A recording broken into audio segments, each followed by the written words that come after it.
Days after Jordan Neely died in the subway, protests continue in the city demanding criminal charges be brought against the man who put him in a chokehold. And tonight we're learning more about who Neely was in his final days of life. Fox 5's Ashley Rodriguez is live at the Broadway Lafayette station in Soho, where this incident happened. Ashley. Yeah, so the investigation has been going on for 4 days now. We know that police are interviewing passengers who were on the train car. We know that the DA is looking at the video. But what people don't understand is why the man who allegedly killed Jordan Neely is not behind bars and hasn't been charged with anything. And that sentiment is only growing stronger with each passing day.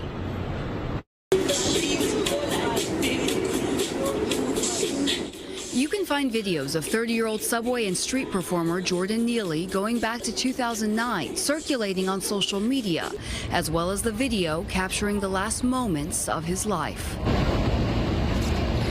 The killing of Neely Monday on the F train in Lower Manhattan has sparked outrage and sharp debate. Namely, how are New Yorkers and city leaders supposed to deal with the mentally ill?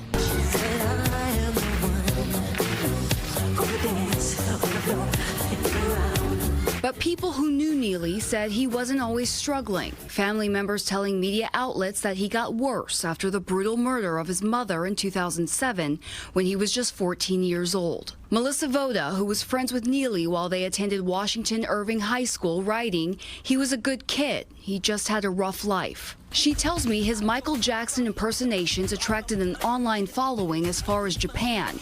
But this past Monday, subway passengers claim Neely was aggressive, yelling and shouting, until a rider, reportedly a 24-year-old Marine vet, held him in a headlock for at least 3 minutes, while another man held Neely's arms. We're certainly not going to let this become a city of gentrifiers who stand by while a black man is being murdered. Protests continued Friday in front of District Attorney Alvin Bragg's office and another at the subway station, with activists angry, saying Neely didn't attack anyone but was killed by a man who still has not been charged. Neely's family attorney speaking on TMZ.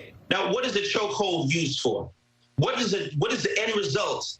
Military training. What is the end result of a chokehold? Yeah. It's to cut off the air supply. This is not a reasonable response to anything that took place before that. The DA is investigating the homicide, reviewing the video and interviewing witnesses. The mayor saying there were many layers to the incident. While New Yorkers wait, they debate his death. Was it justified, or are the mentally ill ignored, villainized, and now victimized? So as you saw, the Neely family has hired an attorney, and the suspect has also hired an attorney. It might be a familiar name. It's the former Republican Manhattan DA Thomas Kniff.